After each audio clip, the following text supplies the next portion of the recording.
In this video, I will continue sharing some of the insights from me reading the book, The Like Switch. So far, we've seen that building rapport is very, very important for you to get whatever you want from the other person, be it them liking you, be it them working closely with you. In the next few chapters, I think the author emphasizes how important it is that we deeply care about the other person.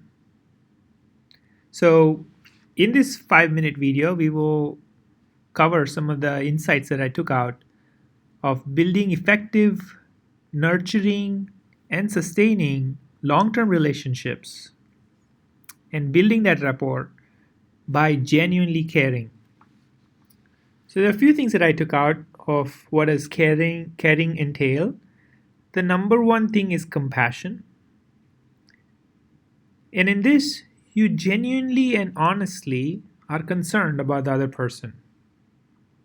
And not only that you are concerned, but you also have a commitment that you see to make things better for them. Like you are willing to do work, not get too attached to their situation, but like helping them come out of that situation.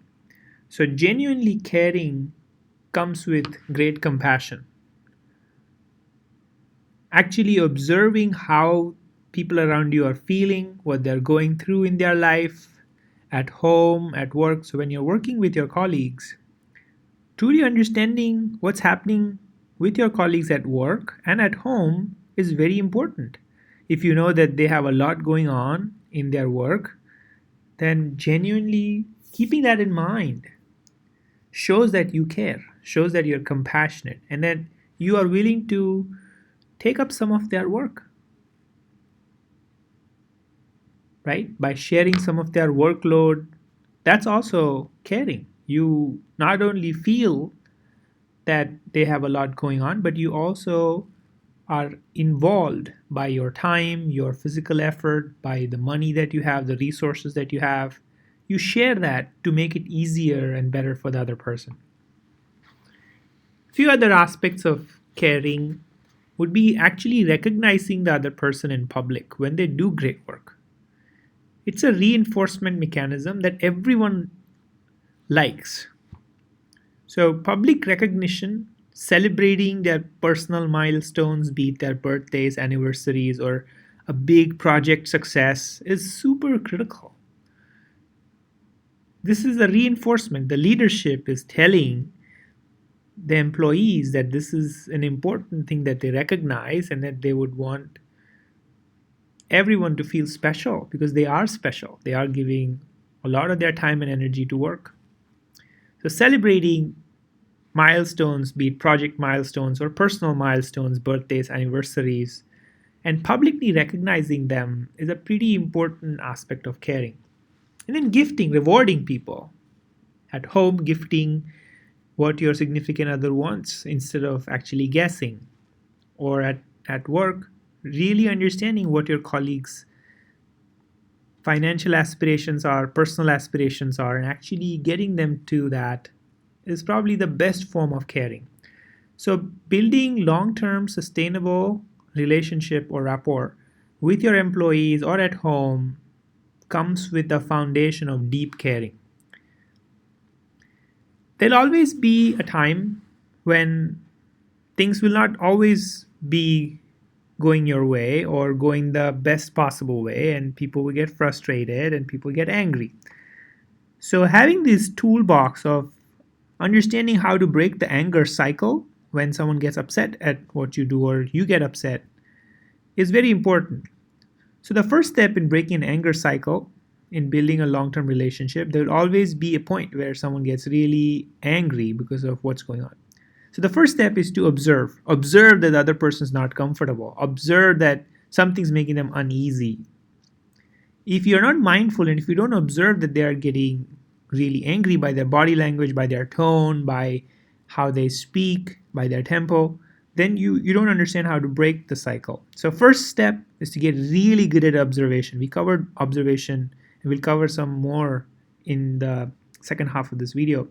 So observing is important. Once you find out that the other person's getting super angry, their emotional brain or their emotions take over their rational brain. So they can't really think well. So at that time you empathize. You first tell them that you're observing that they are angry because of this reason, and deeply try to emphasize, not a superficial anger recognition. Empathize with them that you could do something better to help them, right? So empathize that what you're observing, and then allow them to vent. That's the third step. Once you observe that someone's angry, connect with them by empathizing, using words that tell them that you understand why they're angry and that they deserve to be angry. Understand it from their angle. Allow them to vent. Allow them to vent. That's the biggest part.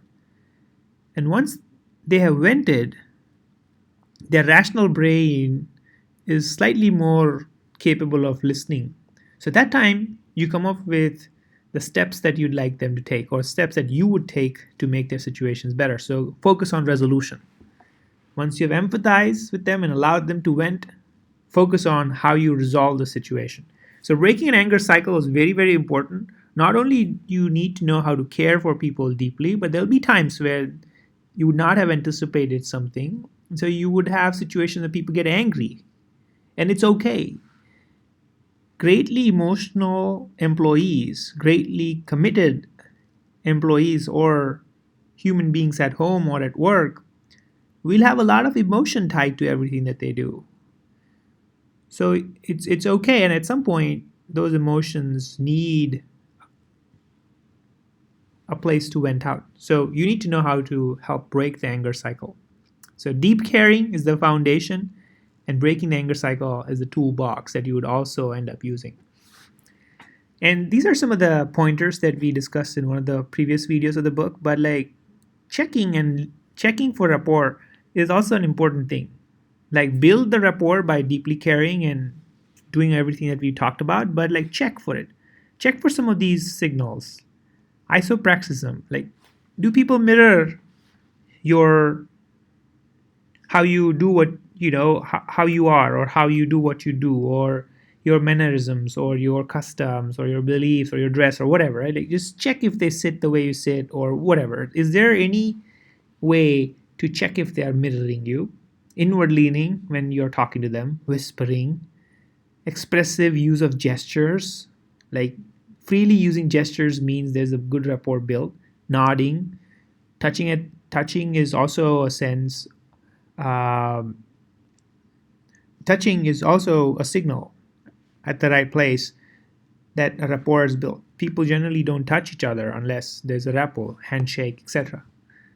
So open postures, do they sit with open postures? Do they sync your posture with their posture? Where their feet are pointing, are they adding physical barriers like books or cups or anything between you and them while they're conversing with you? So these are some of the things that will help you test whether rapport is built. And when you feel that rapport is not built, try to work on building the rapport before getting closer to asking what you need, because that helps you quickly resolve what you're looking for. So the foundation of this is caring of this video, and then a toolbox to check for anger cycle and how to break it, and then some of the things to look out for on how you can check whether a rapport has been built. Thank you. Highly recommend reading this book. Thank you.